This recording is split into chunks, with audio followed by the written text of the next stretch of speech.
Hello my children, welcome to all of you in Pandey tutorial. जैसा कि बच्चों, आज हम आप लोगों को डायरेक्ट और इनडायरेक्ट नरेशन की सीरीज स्टार्ट करने जा रहे हैं। और यह डायरेक्ट और इनडायरेक्ट नरेशन जो है वह 9th क्लास से लेके 12th क्लास तक, चाहे वह यूपी बोर्ड हो, चाहे सीबीएसई बोर्ड हो, चाहे अदर बोर्ड हो, और जितने भी कॉम्पिटेटिव एग्जामिनेशन हैं, चाहे वह प्रवेश परीक्षा हो, चाहे टेट हो, चाहे सी टेट हो, या टीजीटी हो, पीजीटी हो, इसमें जो है डायरेक्ट और इनडायरेक्ट के क्वेश्चन पूछे जाते हैं। तो आज हम आप लोगों को पढ़ाएंगे कि डायरेक्ट क्या होता है, इनडायरेक्ट क्या होता है। इसका हम इंट्रोडक्शन इसके विषय में बताएंगे। डायरेक्ट इनडायरेक्ट परिभाषा क्या है और यह कितने प्रकार का होता है, और डायरेक्ट इनडायरेक्ट अध्ययन हम कितने सेंटेंसों के अंतर्गत करते हैं, और इन सब के विषय में चर्चा करेंगे। तो जैसा कि डायरेक्ट क्या है, इनडायरेक्ट क्या है, डायरेक्ट किसे कहते हैं, इनडायरेक्ट किसे कहते हैं। जैसे देखिए, direct and indirect narration. Direct means होता है बेटा प्रत्यक्ष, एंड माने और, इनडायरेक्ट माने अप्रत्यक्ष, नरेशन मीन्स होता है कथन। तो डायरेक्ट किसे कहते हैं, इनडायरेक्ट किसे कहते हैं। डायरेक्ट मीन्स सीधा बेटा, यानी वक्ता द्वारा कही हुई बात को ज्यों का त्यों कह देना डायरेक्ट कहते। क्या बता बेटा, वक्ता द्वारा कही हुई बात को ज्यों का त्यों कह देना डायरेक्ट कहलाता है। और डायरेक्ट के दो भाग होते हैं, रिपोर्टिंग वर्ब और रिपोर्टेड स्पीच। और इनडायरेक्ट क्या होता है, वक्ता द्वारा कही हुई बात को ज्यों का त्यों न कहकर बल्कि उसमें परिवर्तन करके कहा जाए, उसे इनडायरेक्ट कहा जाता है। तो चलिए डायरेक्ट की डिफिनेशन लिख लेते हैं कि डायरेक्ट होता क्या है, डायरेक्ट क्या होता है। डायरेक्ट क्या, डायरेक्ट मीन्स होता है प्रत्यक्ष, यानी वक्ता द्वारा कही हुई बात को, वक्ता द्वारा कही हुई बात को ज्यों का त्यों, ज्यों का त्यों कह देना, कह देना डायरेक्ट कहलाता है। डायरेक्ट कहलाता है, यानी बेटा वक्ता द्वारा कही हुई बात को ज्यों का त्यों, यानी बिना परिवर्तन किए कह देना डायरेक्ट कहलाता है। जैसे एग्जांपल ले लें, she said to me, she said to me, comma inverted comma, you are learning your lesson. ये क्या है बेटा, डायरेक्ट, यानी she said to me you are learning your lesson, उसने मुझसे कहा कि तुम अपना पाठ याद कर रहे। ये डायरेक्ट है बेटा। डायरेक्ट के बेटा दो भाग होते हैं। डायरेक्ट कितने भाग होते हैं, दो भाग होते हैं। पहला भाग होता है यानी यहां से यहां तक की एरिया, इसको बोलते हैं बेटा रिपोर्टिंग वर्ब। क्या बोलते हैं, रिपोर्टिंग। और यहां से यहां तक की एरिया जो डबल इन्वर्टेड कामा के अंदर बंद है बेटा, उसे कहते हैं रिपोर्टेड स्पीच। तो जरा हम रिपोर्टिंग वर्ब क्या होता है, रिपोर्टेड स्पीच क्या होता है, इसके विषय में समझ लेते हैं।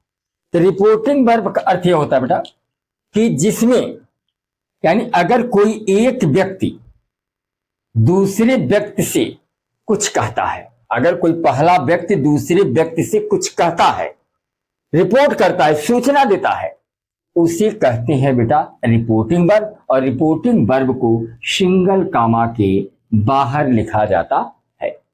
और जिसके विषय में सूचना देता है, जिसके विषय में कुछ कहता है, वह होता है बेटा रिपोर्टेड स्पीच, जिसे डबल इन्वर्टेड कॉमा के अंदर लिखा जाता है। तो यहां देखिए, उसने मुझसे कहा, यानी उसने मुझे रिपोर्ट किया, उसने मुझे सूचना दिया, इसलिए रिपोर्टिंग वर्ब है।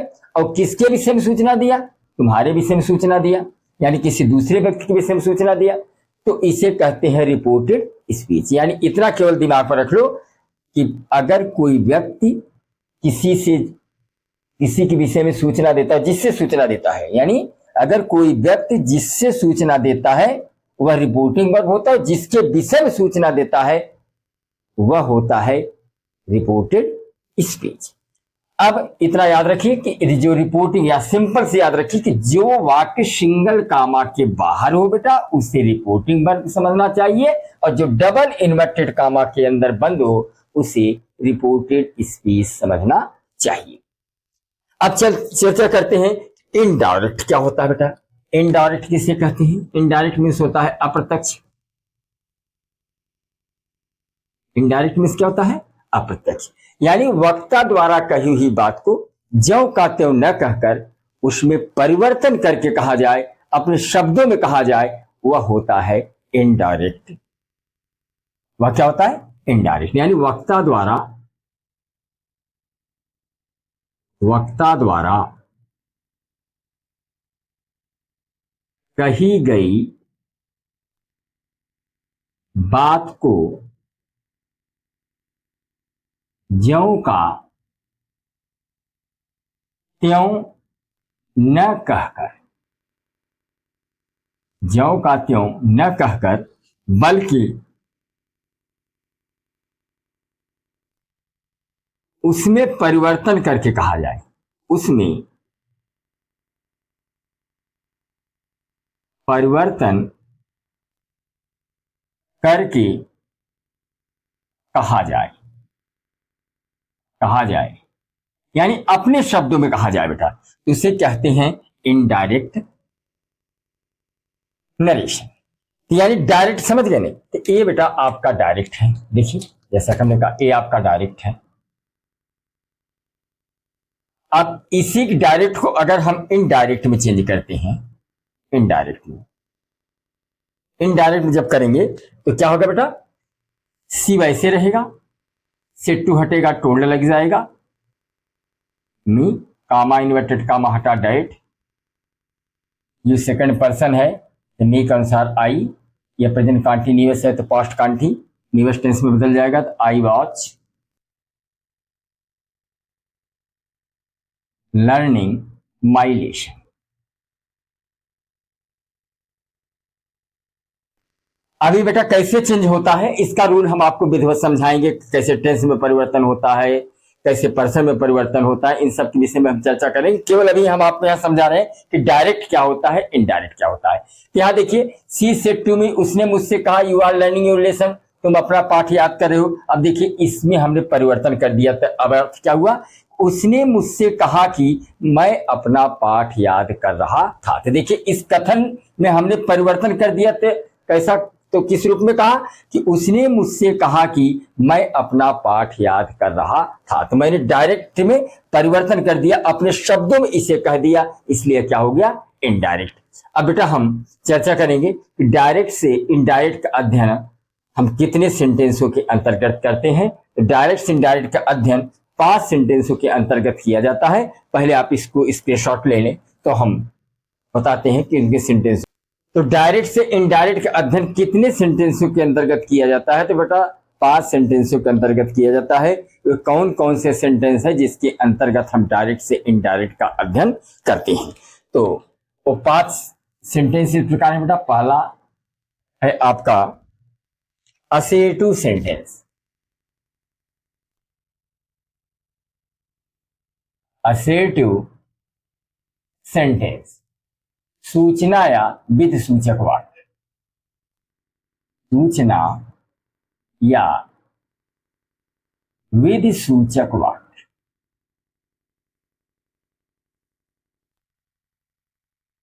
दूसरा है बेटा इंट्रोगेटिव सेंटेंस, इंट्रोगेटिव सेंटेंस, प्रश्नवाचक वाक्य, प्रश्नवाचक वाक्य। और तीसरा है बेटा इंपरेटिव सेंटेंस,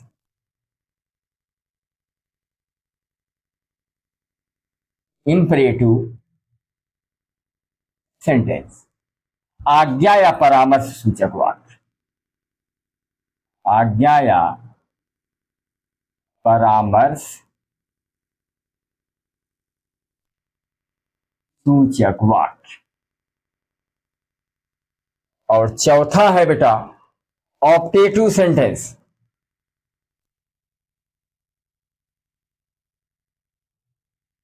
ऑप्टेटिव सेंटेंस इच्छावाचक वाक्य,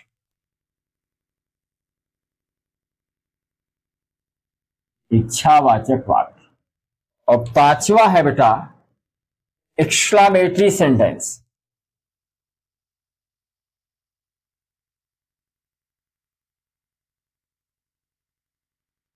एक्सक्लामेटरी सेंटेंस विस्मय सूचक वाक्य,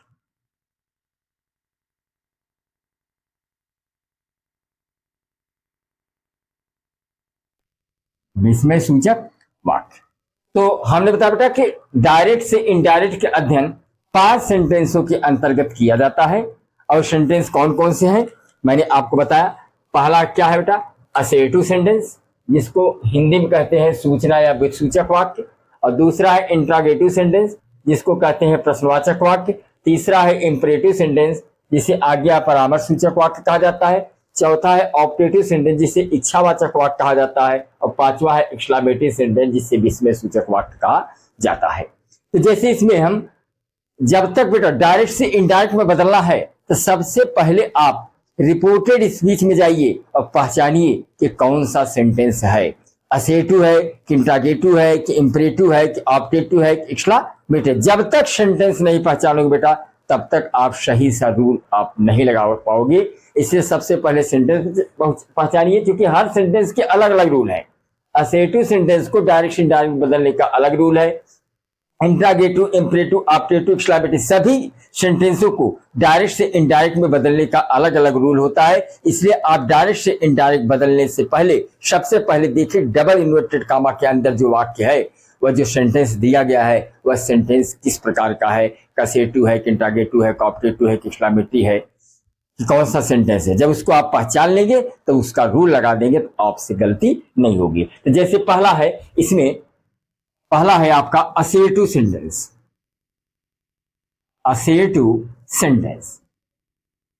असर्टिव सेंटेंस क्या होता है, इसके विषय में वैसे सेंटेंस क्या है, सेंटेंस कितने प्रकार के होते हैं, इसका मैंने वीडियो बना रखा है, प्लेलिस्ट में आप जाकर इसको देख सकते हैं। मैंने उसमें सेंटेंस क्या है, वर्ड क्या है, इनकी डेफिनेशन बताया, सेंटेंस कितने टाइप हैं, इनको मैंने डेफिनेशन और विद एग्जांपल समझाया हुआ है। जो बच्चे न देखे हों, प्लेलिस्ट में जाकर देख सकते हैं।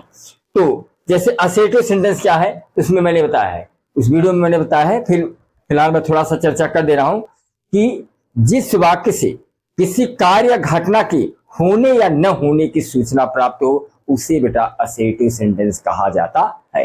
यानी जिस वाक्य से किसी कार्य या घटना के होने की या न होने की सूचना प्राप्त हो, उसे असर्टिव सेंटेंस कहा जाता है। इसीलिए बेटा कहा गया कि असर्टिव सेंटेंस को 2 भागों में बांटा गया है। पहला है बेटा अफर्मेटिव सेंटेंस, पहला है अफर्मेटिव सेंटेंस, और दूसरा है बेटा निगेटिव सेंटेंस, निगेटिव सेंटेंस। यानी जिस वाक्य से किसी कार्य घटना के होने की सूचना मिले, उसे अफर्मेटिव सेंटेंस कहते हैं। और जिस वाक्य से किसी कार्य घटना के न होने की सूचना मिले, उसे निगेटिव सेंटेंस कहते हैं। अगर हम एग्जांपल ले लें, जैसे she is going to Mumbai, वह मुंबई जा रही है, तो उसके मुंबई जाने की सूचना मिली। और अगर यही कह दें कि she is not going to Mumbai, she is not going to Mumbai, वह मुंबई नहीं जा रहे, तो उसके मुंबई न जाने की सूचना मिली। अर्थात आप कह सकते हैं कि ये अफर्मेटिव है बेटा, ये आपका अफर्मेटिव है, और ये वाक्य आपका निगेटिव है। लेकिन ये दोनों वाक्य किसके भीतर आएंगे बेटा, ये दो के दोनों वाक्य असर्टिव सेंटेंस,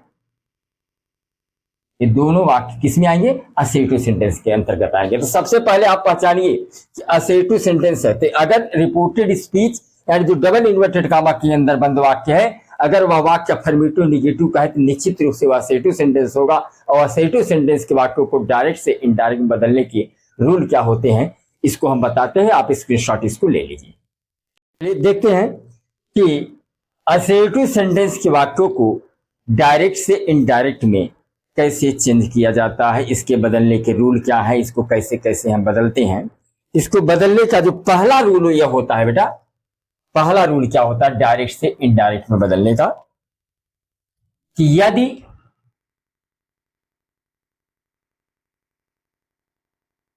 रिपोर्टिंग वर्ब का ऑब्जेक्ट दिया हो, ऑब्जेक्ट माने कर्म, ऑब्जेक्ट दिया हो, तो रिपोर्टिंग वर्ब में आए हुए, रिपोर्टिंग वर्ब में आए हुए सेट टू को बेटा किसमें चेंज कर देते हैं? टोल्ड में। और से टू को टेल में, और सेज टू को, सेज टू को, सेज टू को टेल्स में बेटा, सेज टू को टेल्स में।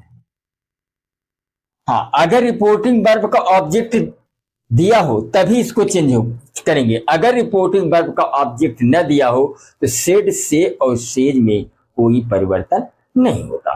ये पहला रूल है बेटा। और दूसरा रूल क्या है इसका, डायरेक्ट से इनडायरेक्ट बदलने का दूसरा रूल क्या है कि कामा, इन्वर्टेड कामा हटाने पर, कामा इन्वर्टेड कामा हटाने पर क्या लगाते हैं बेटा? डाइट का प्रयोग करते हैं, डाइट का प्रयोग करते हैं। कामा इन्वर्टेड कामा हटाने पर डाइट का प्रयोग करते हैं, यानी डाइट का प्रयोग करते हैं, डाइट को लगाते हैं, प्रयोग करते हैं। और तीसरा रूल है बेटा पर्सन में परिवर्तन।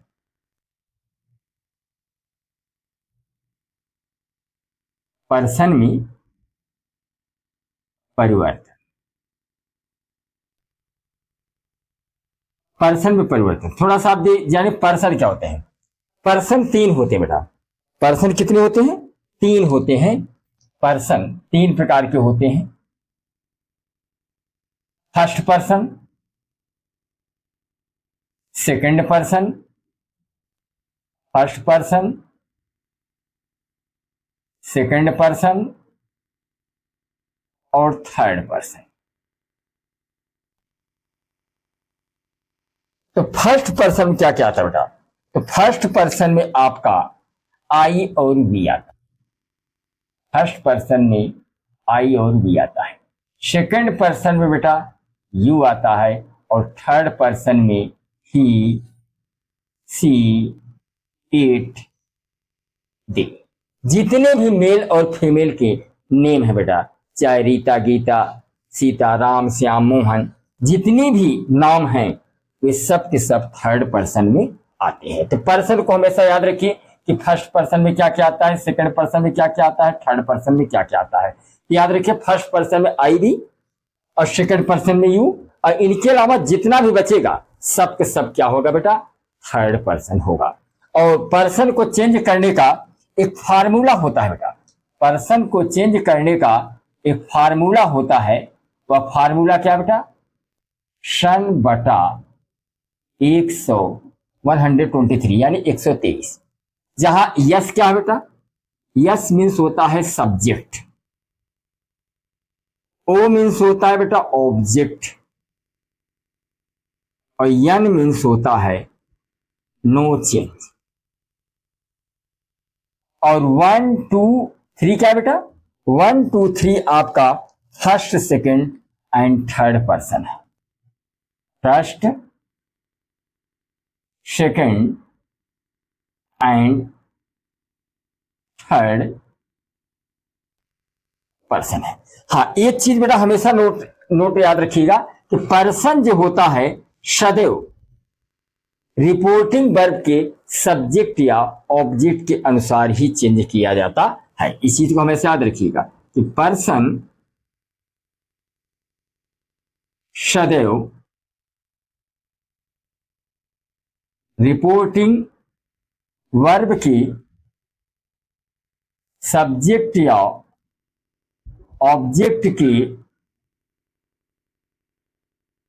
अनुसार ही बदला जाता है। यानी या तो रिपोर्टिंग वर्ब के सब्जेक्ट के अनुसार बदलेगा या तो रिपोर्टिंग वर्ब के ऑब्जेक्ट के अनुसार बदलेगा। चलिए इसका स्क्रीनशॉट ले लीजिए, फिर इसके बाद अगला रूल बताते हैं। अब चौथा रूल देख लेते हैं। चौथा है प्रोनाउन में परिवर्तन। प्रोनाउन में परिवर्तन, प्रोनाउन में परिवर्तन। तो थोड़ा सा इसका एक हल्का सा चार्ट है बेटा, देख लीजिएगा। जैसे आपका पर्सन, उसके बाद first person, second person, third person, यानी यहां पर आप लिख दीजिए subjective form, subjective form, objective form और पॉसेसिव फॉर्म, पॉसेसिव फॉर्म। हमने बताया कि इसको थोड़ा सा चार्ट देख लीजिएगा, आपको समझ में आ जाएगा कैसे चेंज होता है। जैसे बेटा फर्स्ट पर्सन है, फर्स्ट पर्सन है,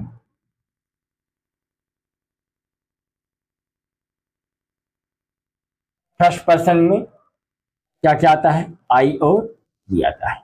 आई का सब्जेक्टिव फॉर्म क्या होगा बेटा, आई। ऑब्जेक्टिव फॉर्म क्या होगा, मी। पॉसेसिव फॉर्म क्या होगा, माई। उसी प्रकार वी का सब्जेक्टिव फॉर्म वी होगा, ऑब्जेक्टिव फॉर्म अस होगा और पॉसेसिव फॉर्म आवर होगा बेटा। ये आपका हुआ फर्स्ट पर्सन, ये आपका हुआ फर्स्ट पर्सन। उसके बाद आता है second person. Second person, second person में क्या आता है बेटा, यू।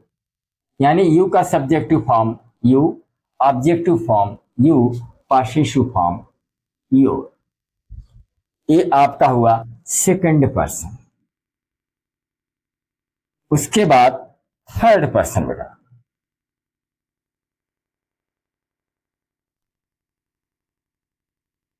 थर्ड पर्सन में जैसे ही, सी, इट, दे, ये सब क्या है, थर्ड पर्सन है। तो सपोज के जैसे ही है, ही का सब्जेक्टिव फॉर्म क्या होगा, ही होगा। ऑब्जेक्टिव फॉर्म हिम होगा, पॉसेसिव फॉर्म हिज होगा। और सी का subjective form she, objective form her, possessive form भी हर होगा। उसके बाद इट, इट, इट्स। इसके बाद क्या है, दे का सब्जेक्टिव फॉर्म दे, ऑब्जेक्टिव फॉर्म देम और पॉसेसिव फॉर्म देयर। इस चार्ट को बेटा बिल्कुल याद कर लीजिएगा, आपको कहीं भी प्रोनाउन में परिवर्तन में किसी प्रकार की कोई समस्या नहीं आई। अब देखिए, इतना आपने याद लिख लिया। उसके बाद पांचवा रूल यह है कि यदि रिपोर्टिंग वर्ब प्रेजेंट या फ्यूचर टेंस में हो, रिपोर्टेड स्पीच के टेंस में कोई परिवर्तन नहीं होता। यदि रिपोर्टिंग वर्ब प्रेजेंट या फ्यूचर में हो तो रिपोर्टेड स्पीच के टेंस में कोई परिवर्तन नहीं होता। चलिए बेटा एग्जाम्पल ले लेते हैं। जैसे डायरेक्ट है,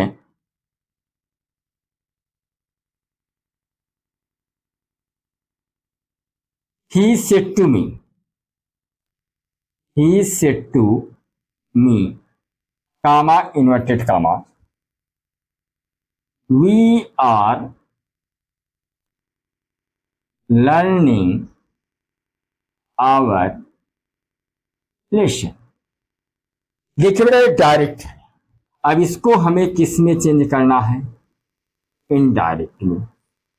तो डायरेक्ट से इनडायरेक्ट में चेंज करना, तो सबसे पहले मैंने आपको बताया कि सबसे पहले अगर डायरेक्ट से इनडायरेक्ट में चेंज करना है तो सबसे पहले आप जाइए कि जो वाक्य डबल इन्वर्टेड कामा के अंदर बंद है बेटा, ये वाली एरिया, जो वाक्य डबल इन्वर्टेड कामा के अंदर बंद है, ये वाली एरिया, यह देखिए हम अपना पाठ याद कर रहे हैं तो हमारे पाठ याद करने की सूचना मिली। याद करिए मैंने असर्टिव बताया था कि जिस वाक्य से किसी कार्य घटना के होने की या न होने की सूचना मिले उसे असर्टिव सेंटेंस समझना चाहिए। तो we are learning our lesson, हम अपना पाठ याद कर रहे हैं तो हमारे पाठ याद करने की सूचना मिली, निश्चित रूप से असर्टिव सेंटेंस है। अब इसको हमें डायरेक्ट से इनडायरेक्ट बनाने के लिए असर्टिव सेंटेंस के जितने रूल हैं उन सारे रूल का हमें फॉलो करना होगा। तो असर्टिव सेंटेंस का पहला रूल मैंने बताया, ये तो आपको मैंने पहले बता दिया है कि जो वाक्य सिंगल कामा के बाहर होता है वह रिपोर्टिंग वर्ब होता है, और जो डबल इन्वर्टेड कामा के अंदर बंद होता है वह रिपोर्टेड स्पीच होता है। इसके विषय में हम पहले बता चुके हैं। तो यहां देख रहे हैं कि रिपोर्टिंग वर्ब का ऑब्जेक्ट दिया हुआ है।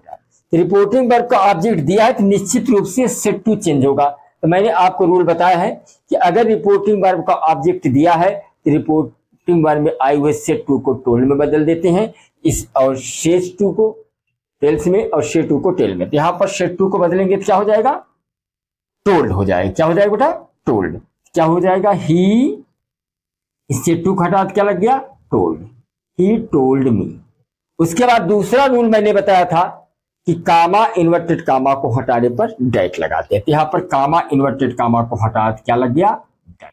अब यहां देखिए बेटा, रिपोर्टेड स्पीच का सब्जेक्ट क्या है? हमने बताया कि पर्सन को चेंज करने का फार्मूला क्या बताया था? सन अपान 123। और पर्सन हमेशा किसके अनुसार चेंज होते हैं? पर्सन सदैव बेटा या तो रिपोर्टिंग वर्ब के सब्जेक्ट के अनुसार चेंज होंगे या तो रिपोर्टिंग वर्ब के ऑब्जेक्ट के अनुसार चेंज होंगे, और थर्ड पर्सन तो चेंज होते ही नहीं। यानी आप कह सकते हैं कि यहाँ वी कौन सा पर्सन है? वी देखिए, वी आपका फर्स्ट पर्सन है। वी कौन सा पर्सन है? फर्स्ट पर्सन है। जब फर्स्ट पर्सन है किसके अनुसार चेंज होगा बेटा?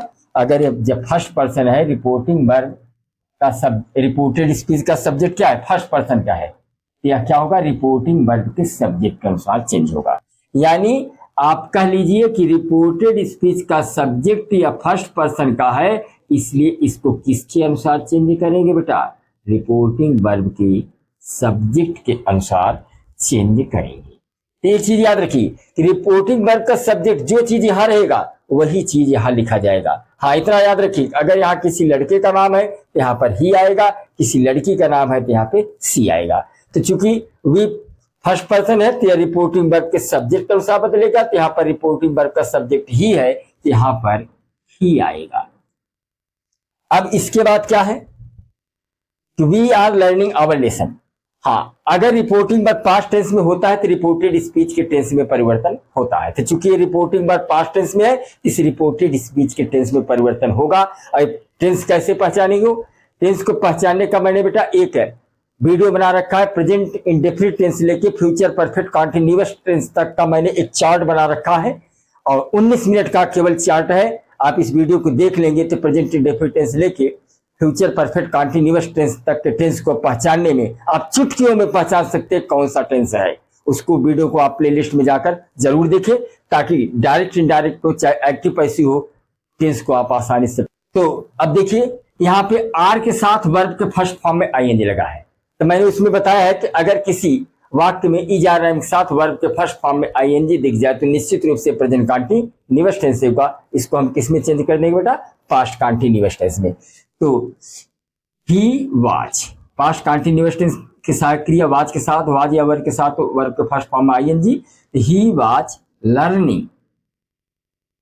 अब यहां देखिए ये चीज आ गया, यहां पे जब वी था तो यहां पर पैसिव फॉर्म क्या लगा था? आवर। देखिए यहां पे वी लगा है तो इसका पैसिव फॉर्म क्या लगा है? आवर। अब वी बदल के क्या हो गया बेटा? वी बदल कर यहां पे क्या हो गया है? ही हो गया है। वी बदल के क्या हो गया है? ही। वी को चेंज किया तो क्या मिला? ही। यहां पर ही मिला तो ही का पैसिव फॉर्म क्या है? हिज।